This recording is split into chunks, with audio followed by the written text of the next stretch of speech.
बढ़ते हैं आगे। प्रधानमंत्री नरेंद्र मोदी ने मंगलवार को देश में कोरोना से सबसे ज्यादा प्रभावित 10 राज्यों के मुख्यमंत्रियों से बात की है। पीएम ने कई राज्यों से अपनी टेस्टिंग बढ़ाने को भी कहा है।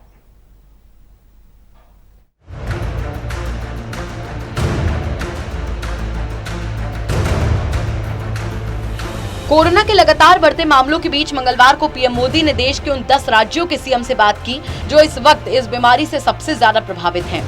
इस बैठक में दिल्ली, हरियाणा, यूपी, आंध्र प्रदेश, तेलंगाना, तमिलनाडु, वेस्ट बंगाल, महाराष्ट्र और पंजाब जैसे राज्य वर्चुअल मीटिंग के जरिए शामिल हुए। इस बैठक में पीएम ने कोरोना से लड़ने के लिए सही प्रबंधन और सही नीति की जरूरत पर बल दिया। उन्होंने बिहार, पश्चिम बंगाल, यूपी, गुजरात और तेलंगाना में टेस्टिंग बढ़ाने पर भी जोर दिया। जिन राज्यों में टेस्टिंग रेट कम है और जहां पॉजिटिव रेट ज्यादा है, वहां टेस्टिंग बढ़ाने की जरूरत सामने आई है। खासतौर पर बिहार, गुजरात, यूपी, पश्चिम बंगाल और तेलंगाना, यहां टेस्टिंग बढ़ाने पर खास बल देने की बात हम लोगों की बातचीत में से उभर करके आ रही है। पीएम मोदी ने दिल्ली सरकार पर भी तंज कसते हुए कहा कि दिल्ली, हरियाणा और यूपी के कुछ जिलों में एक समय ऐसा भी आया था जब ये लग रहा था कि इस बीमारी पर नियंत्रण नहीं हो सकता, लेकिन हमने गृह मंत्री अमित शाह के साथ बैठक की और दिल्ली की कार्य योजना पर काम किया। उन्होंने कहा कार्य योजना सफल हुई और हम सबके प्रयास से दिल्ली की तस्वीर सबके सामने है। दरअसल दिल्ली सरकार की ओर से जुलाई में कहा गया था कि एक समय में राजधानी में 5 लाख मामले सामने आ सकते हैं। दिल्ली एक ऐसा कालखंड आया कि बड़ी चिंता का विषय बन गया।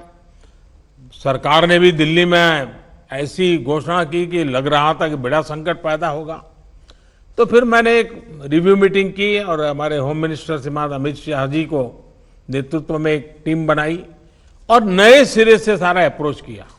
उन 5 जिलों में भी और शहर में भी दिल्ली में बहुत बड़ी मात्रा में हम जो चाहते हो परिणाम ला पाए। बैठक में पीएम ने कहा कि अगर हम शुरुआत के 72 घंटों में ही मामलों की पहचान कर लें तो इस संक्रमण काफी हद तक नियंत्रित किया जा सकता है।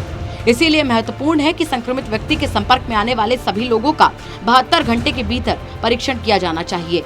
उन्होंने कहा कि अब तक का हमारा अनुभव है कि कोरोना के खिलाफ कंटेनमेंट, कॉन्टैक्ट ट्रेसिंग और सर्विलांस सबसे ज्यादा प्रभावी हथियार है। साथियों, अब तक का हमारा अनुभव है कि कोरोना के खिलाफ कंटेनमेंट, कॉन्टैक्ट ट्रेसिंग और सर्वेलेंस ये सबसे प्रभावी हथियार है। अब जनता भी इस बात को समझ रही है, लोग पूरी तरह सहयोग भी कर रहे हैं। ये जागरूकता की हमारी कोशिशों से एक अच्छे परिणाम की तरफ हम आगे बढ़े हैं। देश में तेजी से हो रही कोरोना जांच पर पीएम मोदी ने कहा कि कोरोना टेस्टिंग की संख्या बढ़कर हर दिन 7 लाख तक पहुंच चुकी है और लगातार बढ़ भी रही है। इससे संक्रमण को पहचानने और रोकने में जो मदद मिल रही है, आज हम सब देख रहे हैं। हमारे यहाँ औसत मृत्यु दर पहले भी दुनिया के मुकाबले काफी कम थी। संतोष की बात यह है कि ये लगातार और कम हो रही है। इन परिस्थितियों के बीच अब देखना ये होगा कि देश में कब तक कोरोना के संक्रमण पर लगाम लग पाती है। Lalit Narayan Kandpal, total news, Delhi.